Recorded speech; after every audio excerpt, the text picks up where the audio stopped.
ഞാനൊരു ടിപ്പ് പറയാൻ കേട്ടോ. ഇത് നമ്മൾ അരി അരച്ച് വെച്ചതാണ്, അതായത് ദോശയ്ക്കും ഇഡ്ഡലിക്ക് അരച്ച് വെച്ചതാണ്. അരിയും ഉഴുന്നും കുറച്ച് ഉലുവയും കുറച്ച് ചോറും ഇട്ടിട്ട് അരച്ച് വെച്ചിട്ടുള്ളതാണ്. അപ്പോൾ നമ്മൾ ഇതിൻ്റെ ഈ അരച്ച് വെച്ചതിൽ ഈ ഒരു ഇൻഗ്രീഡിയൻറ്റും കൂടി നമ്മളിതിൽ ആഡ് ചെയ്യാൻ പോവുകയാണ്. ഇതെന്താണെന്ന് വെച്ചാൽ നമ്മൾ റേഷൻ കടയിൽ നിന്ന് കിട്ടുന്ന പുഴുക്കലരിയാണ്. അത് പുട്ടിന് വേണ്ടി പൊടിപ്പിച്ച് വെച്ചതാണിത്. പുട്ടിന് വേണ്ടി പൊടിപ്പിച്ചിട്ട് നമ്മളത് ഫ്രിഡ്ജിൽ വെക്കും. എന്നിട്ട് വറുത്തിട്ട് നമ്മൾ ആവശ്യത്തിന് വറുത്തിട്ട് യൂസ് ചെയ്യലാണ് പുട്ട് ചുടാൻ വേണ്ടിയിട്ട്.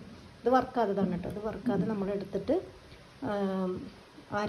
കുറച്ച് വെള്ളം ചേർന്നിട്ട് ജസ്റ്റ് ഒന്ന് അരച്ചെടുക്കും. അരച്ചെടുത്തിട്ട് നമ്മളിതിലേക്ക് ഈ മാവിലേക്ക് നമ്മൾ മിക്സ് ചെയ്യും. എന്നിട്ട് രാവിലെ ഞാൻ കാണിച്ചു തരാം. ഓക്കെ, ഞാൻ ആ പൊടി അരച്ചതാണ് കേട്ടത്. ഇത് ഞാനിതിലേക്ക് ആഡ് ചെയ്യുന്നത് കാണിച്ചു തരാം.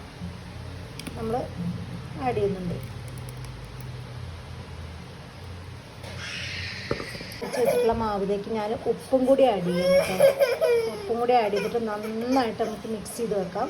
ബാക്കി നടക്കണം. ഓക്കെ, അപ്പോൾ ഞാൻ ലൈവായിട്ട് കാണിക്കുകയാണ് കേട്ടോ. നമ്മൾ ഇന്നലെ അരച്ച് വെച്ചിട്ടുള്ള മാവാണ്. ഇന്ന് രാവിലെ ആയി. അപ്പോൾ നമുക്ക് തുറക്കാം. ഉണ്ടല്ലേ, അടിപൊളിയായിട്ട് പൊന്തി വന്നിട്ടുണ്ട് കേട്ടോ. അപ്പോൾ നമുക്കതുകൊണ്ട് ഇനി ഇഡ്ഡലി ഉണ്ടാക്കിയിട്ട് അതുകൂടി ഞാൻ കാണിച്ചു തരാം.